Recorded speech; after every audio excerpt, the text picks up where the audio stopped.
A carteira. Machado de Assis. De repente, Honório olhou para o chão e viu uma carteira. Abaixar-se, apanhá-la e guardá-la foi obra de alguns instantes. Ninguém o viu, salvo um homem que estava à porta de uma loja, e que, sem o conhecer, lhe disse rindo: "Olhe, se não dá por ela, perdi-a de uma vez." "É verdade", concordou Honório envergonhado. Para avaliar a oportunidade desta carteira, é preciso saber que Honório tem de pagar amanhã uma dívida, 400 e tantos mil réis, e a carteira trazia o bojo recheado. A dívida não parece grande para um homem da posição de Honório, que advoga, mas todas as quantias são grandes ou pequenas, segundo as circunstâncias, e as dele não podiam ser piores. Gastos de família excessivos, a princípio por servir a parentes, e depois por agradar a mulher, que vivia aborrecida da solidão, baile daqui, jantar dali, chapéus, leques, tanta coisa a mais, que não havia remédio senão ir descontando o futuro. Endividou-se. Começou pelas contas de lojas e armazéns, passou aos empréstimos, 200 a um, 300 a outro, 500 a outro, e tudo a crescer, e os bailes a darem-se, e os jantares a comerem-se, um turbilhão perpétuo, uma voragem. "Tu agora vais bem, não?"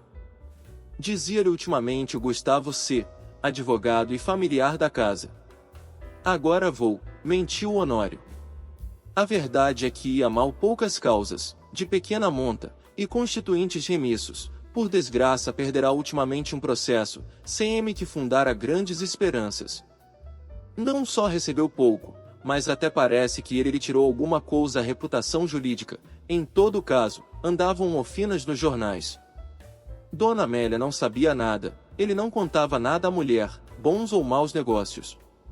Não contava nada a ninguém. Fingia-se tão alegre como se nadasse em um mar de prosperidades. Quando Gustavo, que ia todas as noites à casa dele, dizia uma ou duas pilhérias, ele respondia com 3 e 4, e depois ia ouvir os trechos de música alemã, que Dona Amélia tocava muito bem ao piano, e que o Gustavo escutava com indizível prazer, ou jogavam cartas, ou simplesmente falavam de política. Um dia, a mulher foi achá-lo dando muitos beijos à filha, criança de 4 anos, e viu-lhe os olhos molhados, ficou espantada, e perguntou-lhe o que era. "Nada, nada." Compreende-se que era o medo do futuro e o horror da miséria. Mas as esperanças voltavam com facilidade. A ideia de que os dias melhores tinham de vir dava-lhe conforto para a luta. Estava com 34 anos, era o princípio da carreira, todos os princípios são difíceis. E toca a trabalhar, a esperar, a gastar, pedir fiado ou emprestado, para pagar mal, e a mais horas. A dívida urgente de hoje são os malditos 400 e tantos mil réis de carros. Nunca demorou tanto a conta, nem ela cresceu tanto, como agora, e, a rigor, o credor não lhe punha a faca aos peitos, mas disse-lhe hoje uma palavra azeda, com um gesto mau, e Honório quer pagar-lhe hoje mesmo.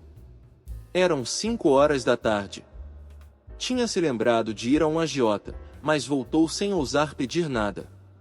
Ao enfiar pela rua da Assembleia que viu a carteira no chão, apanhou-a, meteu no bolso, e foi andando.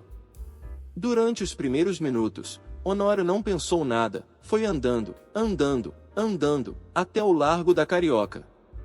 No largo parou alguns instantes, enfiou depois pela Rua da Carioca, mas voltou logo, e entrou na Rua Uruguaiana. Sem saber como, achou-se daí a pouco no Largo de S. Francisco de Paula, e ainda, sem saber como, entrou em um café.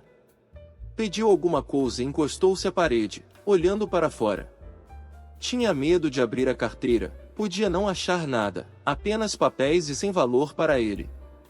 Ao mesmo tempo, e esta era a causa principal das reflexões, a consciência perguntava-lhe se podia utilizar-se do dinheiro que achasse.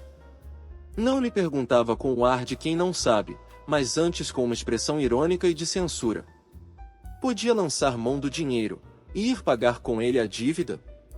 Eis o ponto. A consciência acabou por lhe dizer que não podia, que devia levar a carteira à polícia, ou anunciá-la, mas tão depressa acabava de lhe dizer isto, vinham os apuros da ocasião, e puxavam por ele, e convidavam-no a ir pagar a cocheira. Chegavam mesmo a dizer-lhe que, se fosse ele que a tivesse perdido, ninguém iria entregar-lhe, insinuação que lhe deu ânimo. Tudo isso antes de abrir a carteira. Tirou-a do bolso, finalmente, mas com medo, quase às escondidas, abriu-a, e ficou trêmulo. Tinha dinheiro, muito dinheiro, não contou, mas viu 2 notas de 200 mil réis, algumas de 50 e 20, calculou uns 700 mil réis ou mais, quando menos, 600. Era dívida paga, eram menos algumas despesas urgentes. Honório teve tentações de fechar os olhos, correr à cocheira, pagar, e, depois de paga a dívida, adeus, reconciliar-se-ia consigo. Fechou a carteira, e com medo de a perder, tornou a guardá-la. Mas daí a pouco tirou-a outra vez, e abriu-a, com vontade de contar o dinheiro. Contar para quê?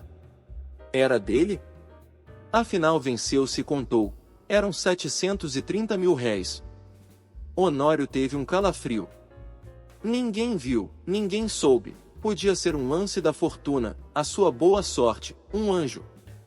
Honório teve pena de não crer nos anjos.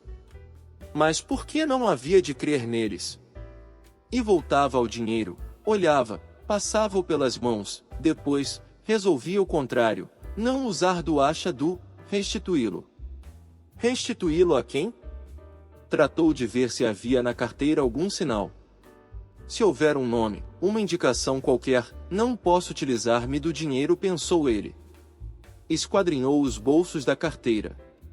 Achou cartas, que não abriu, bilhetinhos dobrados, que não leu, e por fim um cartão de visita, leu o nome, era do Gustavo. Mas então, a carteira.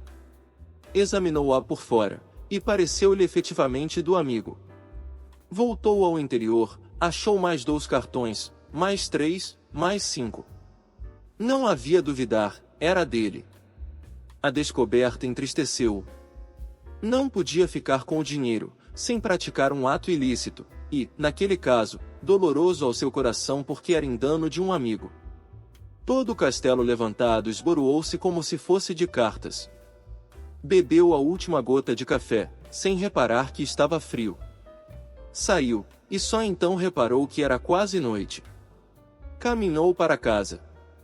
Parece que a necessidade ainda lhe deu uns 2 empurrões, mas ele resistiu.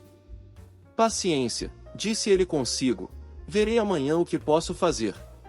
Chegando a casa, já ali achou o Gustavo, um pouco preocupado, e a própria dona Amélia o parecia também.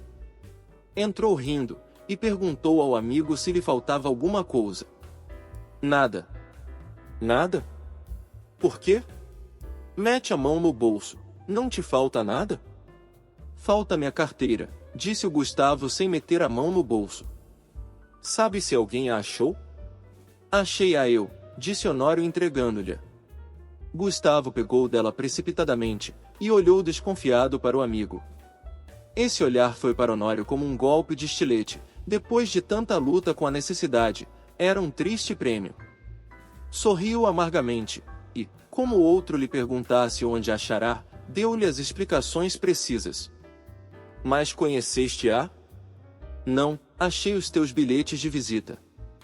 Honório deu 2 voltas, e foi mudar de toilette para o jantar.